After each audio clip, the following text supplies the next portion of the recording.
We all have these weird automatic reactions that we can't really explain.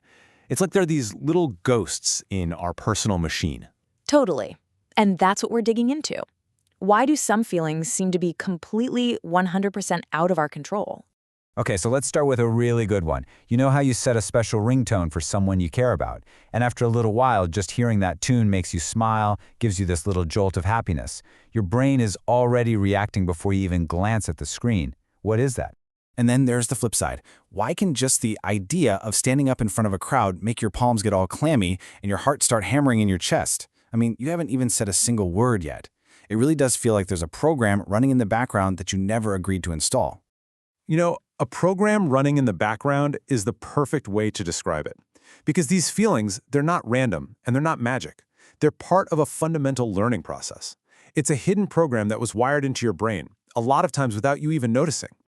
And the key to understanding this whole programming thing was actually discovered completely by accident.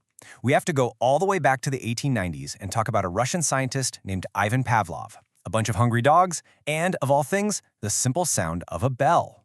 What's so wild is that Pavlov wasn't even studying psychology. He was a physiologist looking at digestion in dogs. But he noticed something weird. His dogs would start drooling before they even saw the food. They'd drool when they heard his lab assistant's footsteps. And that's when the light bulb went off. He realized the brain is an association machine, and through that, behavior could literally be programmed. So, let's pop the hood and look at the actual blueprint for this neural wiring. It's a surprisingly simple three-step process, but it explains everything from why a certain song makes you happy to why a specific place might give you the creeps. Okay, check it out. Here's the recipe. Step 1. Before anything happens, a bell is just a sound. It means nothing. And food? Well, food naturally makes a dog drool. Simple enough. Step 2. During the process, Pavlov rings that bell right before he brings the food. He does this over and over and over. The dog's brain starts building a little bridge, connecting the sound to the meal. And then, step 3, the magic moment. After all that repetition, the sound of the bell alone is enough to make the dog drool. The bell isn't neutral anymore. Its meaning has been rewired in the dog's brain. Now, don't let the sciencey terms here throw you off. They're actually pretty simple. The food is the unconditioned stimulus. It just naturally causes a reaction. The drooling is the unconditioned response. The bell starts out as a neutral stimulus. It's meaningless. But after you pair it with the food enough times, it becomes the conditioned stimulus, which now triggers a new learned reaction, the conditioned response. Okay. I get it for dogs and drool, but we're talking about complex human feelings like love or fear. Are you seriously telling me our brains are running on the same simple software? On this very fundamental level, absolutely. That conditioned response is the ghost in the machine. It's that little flutter of happiness you feel when you hear that special ringtone. That sound started as a neutral file on your phone, but your brain paired it with happy messages and fun calls from someone you love. Now the sound all by itself triggers the happy feeling. It's the exact same blueprint as the dog and the bell. And this is where it gets really, really relevant to all of us. Because this isn't just some dusty old experiment you read about in a textbook. This 19th century discovery is basically the operating system for some of the most powerful technology sitting in your pocket right now. I don't know, that feels like a stretch. A dog in a lab is one thing, but what does that have to do with me scrolling on my phone? Let's just map it out. It's the same loop with a modern twist. For Pavlov's dog, the neutral trigger was a bell. For you, it's that little ping or buzz from a notification. The dog's reward, the unconditioned stimulus, was food. Your reward is a social like, a comment, a message from a friend. It's that little hit of social connection. Pair the ping with the reward enough times, and pretty soon the ping itself is enough to give you that little jolt of anticipation. Your brain has been conditioned to crave the sound, just like the dog was conditioned for the bell. Whoa, hold on a second. So you're telling me my phone has basically trained me like one of Pavlov's dogs, and that the people who make these apps are doing this on purpose? I'm saying they understand the blueprint perfectly. This is the foundation of what they call hook cycles. They create a trigger, the notification, that's tied to a variable reward, wiring a habit directly into your brain's reward system. It is 100% not an accident.